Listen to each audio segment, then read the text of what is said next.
Good morning 7th class.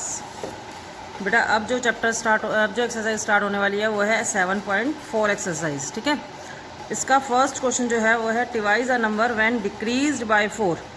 एक number का devices करना है, कोई भी नंबर है उसका डिवाइज करना है when decreased by 4। Decrease by 4 का मतलब 4 कम करना है। जो भी नंबर आपने डिवाइज किया मतलब दुगना किया, उसमें से 4 सब्ट्रैक्ट करके आपको आंसर 60 आना चाहिए। Find the number. ठीक है, तो देखो कैसे करेंगे। देखो हमें नंबर नहीं गिवन, यहाँ पर ये चीज़ गिवन नहीं है हमें, तो हम इस नंबर को मान लेंगे x। ठीक है, अब उसने कहा x का 2 टाइम्स करो, डिवाइस बोला है ना, तो 2x हो गया। उसमें से 4 कम करने के लिए बोला है -4 इक्वल में 60। अब इस इक्वेशन को सोल्व करना है क्योंकि हमें x निकालना है, मतलब नंबर निकालना है। तो हम क्या करेंगे, पहले -4 को हटाएंगे यहाँ से। ठीक है ना, पहले -4 को हटाएंगे। -4 तब हटेगा जब इसके साथ +4 आएगा, अपोजिट साइन आएगा। +4 इधर कर दिया, +4 इधर कर दिया। ठीक है, तो जब +4 किया दोनों साइड तो ये कट गया। ठीक है, तो यहाँ पर बच गया केवल 2x और यहाँ पर हो गया 64, क्योंकि सेम चीज़ है, ये सेम नंबर्स में आते हैं। ठीक है ना, कॉन्स्टेंट नंबर में आते हैं, तो कॉन्स्टेंट को हम ऐड कर सकते हैं 64। अब 2 के साथ जो x है वो मल्टीप्लाई में, तो हमने डिवाइड में भी 2 ले लिया, इधर भी डिवाइड में 2 ले लिया। हम सेम काम दोनों तरफ कर सकते हैं। ठीक है, तो ये 2 से 2 कट गया, तो यहाँ पर बच गया केवल x। और जब 2 से 64 को डिवाइड करेंगे तो आएगा 32। तो इसका मतलब जो हमारा x है वो 32 आ गया, और x क्या था, नंबर, तो इसका मतलब नंबर हमारा क्या आ गया, 32। That is clear. Second question, when a number when added to its 2/3। जब एक नंबर के अंदर ऐड किया जाए, जब एक नंबर के अंदर ऐड किया जाए उसी का 2/3, इट्स 2/3 का मतलब उसी का 2/3, तो हमारा आंसर 65 आएगा। ठीक है, तो देखते हैं कैसे करेंगे। ये देखो हमारे पास नंबर अभी भी गिवन नहीं है, तो हमने नंबर ले लिया x। अब x के अंदर ही जोड़ना है, x के अंदर ही जोड़ना है। क्या जोड़ना है, x का 2/3। किसी का भी 2/3 निकालना है। मान लो मुझे x का 1/4 निकालना है, तो x के साथ 1/4 हो जाएगा। ठीक है, मुझे x का 1/5 निकालना है तो 1/5 हो जाएगा। x का 2/3 निकालना है तो x के साथ 2/3 लिखोगे। ठीक है, तो मुझे x का 2/3 चाहिए, तो x का 2/3 ये आ गया, इन दोनों को जोड़ दिया। ठीक है, इक्वल में 65। क्योंकि अब x के नीचे डिनोमिनेटर नहीं गिवन है, तो डिनोमिनेटर हमने 1 लिख दिया। 1 और 3 का एलसीएम लेंगे, 3 आएगा।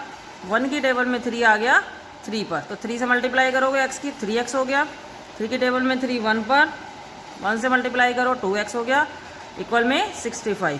अब ये देखो 3x + 2x कितना हो गया, 5x/3 इक्वल में 65। क्योंकि मुझे यहाँ से 5 भी ख़त्म करना है और 3 भी ख़त्म करना है। 5 मल्टीप्लाई में और 3 डिवाइड में है। ठीक है ना, 5/3 है ये। 5/3 का उल्टा लेंगे हम, 3/5 से मल्टीप्लाई इधर करेंगे और 3/5 से मल्टीप्लाई इधर करेंगे। तो 3 से 3 कट गया, 5 से 5 कट गया, ओनली x बचा यहाँ पर। यहाँ पर 5 की टेबल में 65 आ गया 13 पर, सॉरी। ठीक है, तो 13 3 ज़ा 39, तो इसका मतलब जो x की वैल्यू है वो आ गई 39, तो नंबर हमारा हो गया 39। ठीक है, third question, when A number when multiplied by 6, किसी भी नंबर को यदि 6 से मल्टीप्लाई करो, एक्सीड इटसेल्फ बाय 25, और उसका जो वो नंबर जो है वो ज़्यादा हो गया। जब किसी भी नंबर को 6 से मल्टीप्लाई करते हो तो 6x हो गया। 6x ज़्यादा है इटसेल्फ, अपने आप से ज़्यादा है 25। ठीक है, तो अपने आप में से घटाएंगे तो 25 आंसर आ जाएगा। देखो कोई भी नंबर हमारे पास x आ गया। ठीक है, x का 6 टाइम हमारे पास 6x आ गया।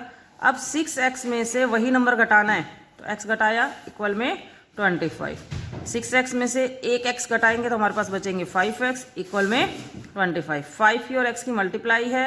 यदि मल्टीप्लाई में तो हम इस तरीके से भी कर सकते हैं और सीधा डायरेक्ट डिवाइड में भी ले जा सकते हैं। ठीक है ना, 2 मेथड है हमारे पास, हम डायरेक्ट डिवाइड में भी ले जा सकते हैं, तो डिवाइड में लेगा इसको।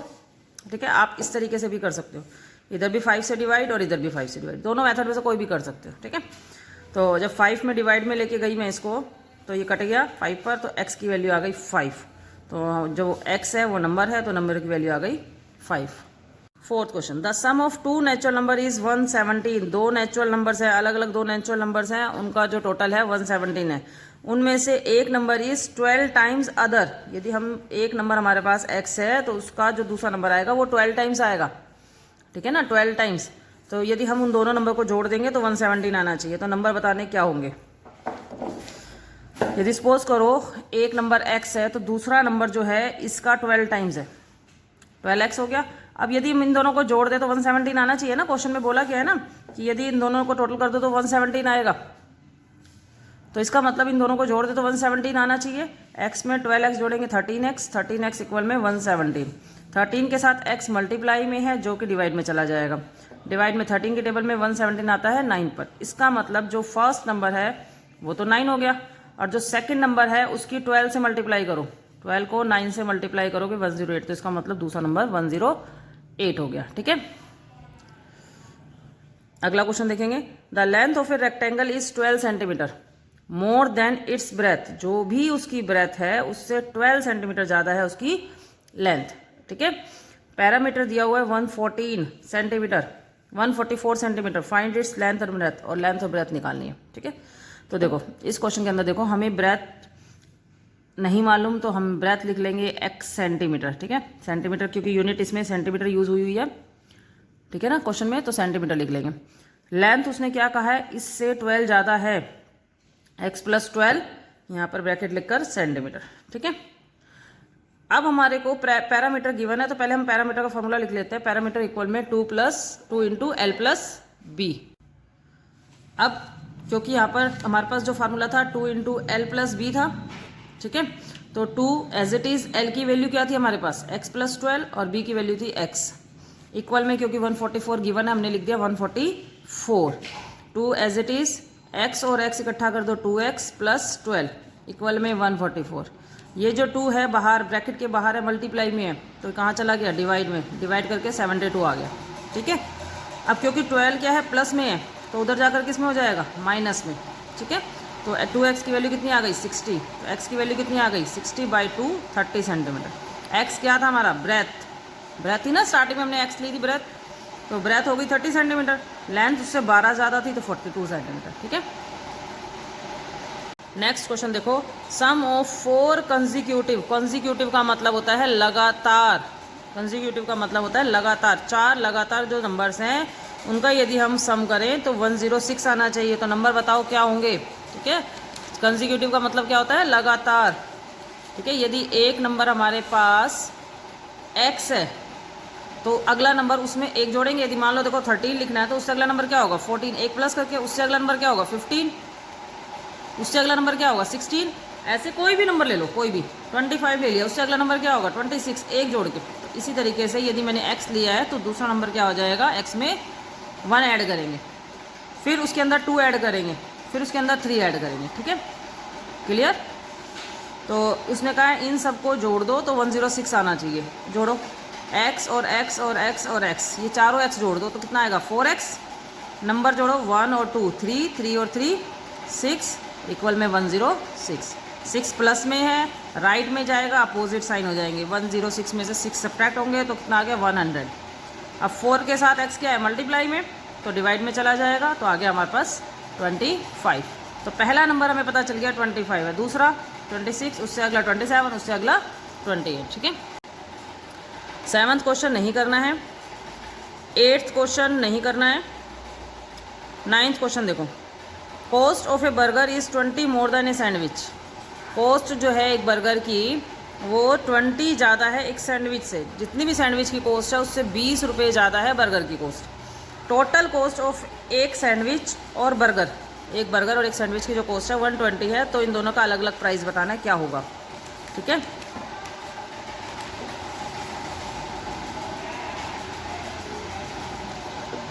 सैंडविच हमारा यदि x रुपये का है तो बर्गर कितने का हो गया, x प्लस 20 का। ठीक है, यदि x प्लस 20 इन दोनों को जोड़ दें तो हमारे पास 120 आना चाहिए। तो x और x कितना हो जाएगा 2x प्लस 20 इक्वल में 120। 20 प्लस में है, उधर जाकर माइनस में होगा तो 100 हो जाएगा। 120 में से जब 20 घटाओगे तो 100 हो जाएगा। 2 के साथ x किस में है, मल्टीप्लाई में, जब डिवाइड में लेके जाओगे तो कितना आ जाएगा 50। और 50 x की वैल्यू है, x क्या था सैंडविच, सैंडविच की कॉस्ट आ गई 50 रुपीज़, बर्गर उससे 20 रुपये ज़्यादा है तो 70 रुपीज़। ठीक है,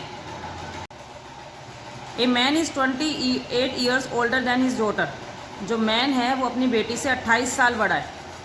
if 3 year hence he will be 5 times as old as his daughter will then, जब यदि उसके में 5 साल जोड़ दिया जाए, दोनों की एज जितनी भी है उसमें 5 साल जोड़ दिया जाए, तो अब उसके जो फादर है वो 5 टाइम्स हो जाएंगे, 5 टाइम्स उससे बड़े हो जाएंगे। तो उनकी प्रेजेंट एज निकालनी है दोनों की, डॉटर की भी और फादर की भी। ठीक है, तो सबसे पहले तो हमें ये देखना चाहिए कि डॉटर से उसके जो फादर है या मैन है वो कितना बड़ा है। ठीक है, ये देखो, यदि डॉटर की एज x है तो उसके फादर 28, जो भी मैन है वो 28 बड़ा है, तो x + 28 आ जाएंगे। अब अकॉर्डिंग टू, ATQ का मतलब होता है अकॉर्डिंग टू क्वेश्चन, हम बार बार क्वेश्चन नहीं लिख सकते, हम यहाँ पे लिख देते हैं ATQ। तो वो कह रहा है अकॉर्डिंग टू क्वेश्चन कह रहा है कि यदि दोनों में 5-5 साल जोड़ दो, इसमें भी 5 साल जोड़ दिया और इसमें भी 5 साल जोड़ दिया, तो ये जो है ये बड़ा हो जाएगा 5 टाइम्स बड़ा हो जाएंगे। मैन जो है 5 टाइम्स बड़ा होगा। तो यदि ये बड़ा है तो हमें इसको बड़ा करना पड़ेगा, तभी तो दोनों इक्वल आएंगे, जब भी तो हम बीच में लगा पाएंगे इक्वल। ये ऑलरेडी बड़ा है, यदि मैं 5 नहीं लगाऊं तो ये बड़ा है, इक्वल तो नहीं है ना। इक्वल करने के लिए मुझे इसको 5 से मल्टीप्लाई करना पड़ेगा, जब ये दोनों इक्वल होंगे। करो, 5 को x से मल्टीप्लाई करेंगे 5x, 5 की 5 से करेंगे 25, x 28 + 5 33। ठीक है, तो x को तो इधर ले आओ, साइन चेंज हो जाएंगे, लेफ्ट में ले आए, और 25 को राइट में ले आओ, साइन चेंज हो गए। तो 5x में से x घटाओगे 4x आ जाएगा, 33 में से 25 घटाओगे तो 8 आ जाएगा। 4 के साथ x मल्टीप्लाई में है, डिवाइड में चला जाएगा, तो आंसर आ गया 2। इसका मतलब जो डॉटर की एज है वो है x मतलब 2 ईयर्स और मैन की एज है 30 ईयर्स। ठीक है, लाइक दिस। ठीक है, in a piggy bank there are only 50 coins and 25 पैसे कॉइन्स। एक पिग्गी बैंक, एक गुल्लक है, उसके अंदर 50 पैसे के भी कॉइन है और 25 पैसे के भी कॉइन है। There are twice as many 25 coins as there are 50 पैसा कॉइन्स। जो 25 के पैसे के जो कॉइन्स हैं वो 2 टाइम्स है, 25 पैसे के जो कॉइन्स हैं वो डबल है 50 पैसे के कॉइन्स है। जितने भी 50 पैसे के कॉइन्स हैं उससे डबल 25 के कॉइन है। If the total money in a piggy bank is 180 rupees. यदि पिग्गी बैंक में बात करें 180 रुपीज़ है, तो आपको ये बताना है कि 50 पैसे के कॉइन कितने हैं। अब देखो, हमें नहीं पता कि नंबर ऑफ 50 पैसे कॉइन्स कितने हैं। हम मान लेते हैं कि वो x कॉइन्स है हमारी गुल्लक के अंदर, हमारी जो गुल्लक है उसमें x कॉइन्स 50 पैसे के हैं। ठीक है, 50 पैसे के कोई नहीं है। बट यदि गुल्लक में अंदर बात करें 25 पैसे की बात करें तो वो इससे डबल हैं, वो 2x हो गए। ठीक है, x कॉइन्स ये आ गए, 25 पैसे के कॉइन्स आ गए 2x। अब कह रहे हैं कि यदि इन दोनों का टोटल करें, इन दोनों का टोटल नहीं मतलब इन दोनों की जो कितने रुपीज़ बने हैं 50 पैसे के कॉइन्स को जब मल्टीप्लाई करोगे x से तो कितने रुपीज़ बनेंगे। मान लो आपके पास गुल्लक है, ठीक है, गुल्लक में 50 पैसे के 4 कॉइन हैं, तो आप क्या करोगे, इनको मल्टीप्लाई करके पता लगाओगे ना कितने रुपीज़ है मेरे पास। ऐसे ही जब मुझे गुल्लक में ये पता करना है कि 50 पैसे के कितने रुपीज़ है तो मैं इन दोनों को मल्टीप्लाई करूँगी, तो ये आ गया 50x। ऐसे ही इनको मल्टीप्लाई करूँगी, ये भी आ गया 50x। 25 को जब 2x से मल्टीप्लाई करोगे 50x। अब जब मैं 50, देखो ध्यान से सुनना, यदि मैं 50 को 4 से मल्टीप्लाई कर रही हूँ तो मेरे पास 200 पैसे आ रहे हैं, ये रुपीज़ नहीं आ रहे हैं।